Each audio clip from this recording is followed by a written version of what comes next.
Hello ನಮಸ್ಕಾರ. ಇದು ನನ್ನ ಫಸ್ಟ್ ವ್ಲಾಗ್. ಇವತ್ತು ನಾವು ಹೊರಟಿರೋದು ಶಿವಗಂಗೆ ಬೆಟ್ಟಕ್ಕೆ. ಇಲ್ಲಿ ನಿಮ್ಗೆ ಎಲ್ಲರಿಗೂ ಗೊತ್ತಿರೋ ಹಾಗೆ ಬೆಂಗಳೂರು ಟ್ರಾಫಿಕ್ ಹೆಂಗಿದೆ ಅಂತ ಅದೇ ಟ್ರಾಫಿಕ್ ಅಲ್ಲಿ ನಾವು ಸಿಕ್ಕಾಕೊಂಡು ಸ್ವಲ್ಪ ಲೇಟ್ ಆಗೋಯ್ತು. ನಾವು ನೆಲಮಂಗಲ ಟೋಲ್ ಮೇಲೆ ಹೋಗ್ತಾ ಇದೀವಿ. ಬೆಂಗಳೂರಿಂದ ಇದು 1 ಅವರ್ ಜರ್ನಿ ಅಷ್ಟೇ. ದಾಬಸ್ಪೇಟೆಯಿಂದ ನೀವು ಲೆಫ್ಟ್ ತಗೋಬೇಕು. ಬೆಂಗಳೂರಿಂದ ಹೊರಟ್ರೆ ಇನ್ ಕೇಸ್ ನೀವು ತುಮಕೂರಿಂದ ಬರೋದಾದ್ರೆ ದಾಬಸ್ಪೇಟೆ ಹತ್ರ ನೀವು ರೈಟ್ ತಗೋಬೇಕು. ಈಗ ನೋಡ್ತಾ ಇರ್ಬೋದು ನೀವು ಅಲ್ಲಿ ನಾವು ಈಗ ಇನ್ನು ಎಂಟ್ರಿ ಕೊಡ್ತಾ ಇದೀವಿ ಅಷ್ಟೇ ಶಿವಗಂಗೆ ಬೆಟ್ಟದ ರೋಡಿಗೆ.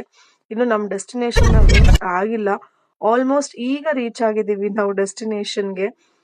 ಇಲ್ಲಿ ಹೆಂಗಿದೆ ಅಂತ ಅಂದ್ರೆ ಲೈಕ್ ಪಾರ್ಕಿಂಗ್ ಮಾಡಿ ನಾವು ಒಳಗಡೆ ಹೋಗೋಷ್ಟ್ರಲ್ಲಿ ಆಲ್ಮೋಸ್ಟ್ ಲೇಟ್ ಆಗೋಗಿತ್ತು. ನನ್ ಮಗಳು ಆಗ್ಲೇ ಬೆಟ್ಟ ಹತ್ಲಿಕ್ಕೆ ಸ್ಟಾರ್ಟ್ ಮಾಡೇ ಬಿಟ್ಟಿದ್ದಾಳೆ. ಹೌದು, ಈ ದೇವಸ್ಥಾನಕ್ಕೆ ಹೋಗ್ಬೇಕು ಅಂತ ಅಂದ್ರೆ ಬೆಟ್ಟ ಹತ್ಕೊಂಡೇ ಹೋಗ್ಬೇಕು. ಅಂಡ್ ನಾವ್ ಇಲ್ಲಿಗೆ ಬಂದಿರೋದು ಏನು ಅಂದ್ರೆ ಗಂಗಮ್ಮ ತಾಯಿ ಮಾಡ್ಲಿಕ್ಕೆ. ಗಂಗಮ್ಮ ತಾಯಿ ಮಾಡೋದು ಅಂದ್ರೆ ಏನು ಅಂತಂದ್ರೆ ಇದು ಆರೋಗ್ಯ ಸಂಬಂಧಪಟ್ಟ ಏನೇ ವಿಚಾರ ಆಗಿರ್ಲಿ ಇಲ್ಲಿ ಬಂದು ನಾವು 3 ಬಿಂದಿಗೆ ನೀರ್ ಹಾಕಿಸ್ಕೊಂಡು ಗಂಗಮ್ಮ ತಾಯಿ ಪೂಜೆ ಮಾಡಿದ್ರೆ ನಮ್ ಮನೆ ಮಕ್ಳಿಗಿರ್ಬೋದು, ಮನೆ ಮಂದಿಗಿರ್ಬೋದು, ಎಲ್ಲಾರಿಗೂ ಆರೋಗ್ಯ ಚೆನ್ನಾಗಿರ್ಲಿ ಅಂತ ಹೇಳಿ ಪೂಜೆ ಮಾಡೋದು. ಇದನ್ನ ನಮ್ಮ ಮನೆಯಲ್ಲಿ ದೊಡ್ಡವ್ರು ಎಲ್ಲಾರು ಮಾಡ್ಕೊಂಡ್ ಬಂದಿದ್ದಾರೆ. ಹಾಗೆ ಇದನ್ನ ನಾನು ಪ್ರತಿ ವರ್ಷನೂ ನಾನು ಮಾಡ್ತಾ ಇದೀನಿ. ಇಲ್ಲಿ ನೋಡ್ಬೋದು ನೀವು, ಇಲ್ಲಿ 5 ಕಲ್ಲನ್ನ ಪ್ರತಿಷ್ಠಾಪನೆ ಮಾಡಿದ್ದಾರೆ. ಅದೇ ಗಂಗಮ್ಮ ತಾಯಿ ಅಂತ ಅನ್ಕೊಂಡು ನಾವು ಪೂಜೆ ಮಾಡ್ಬೇಕು.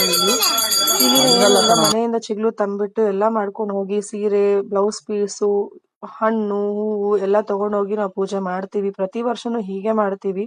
ಇಲ್ಲಿ ವಿಶೇಷ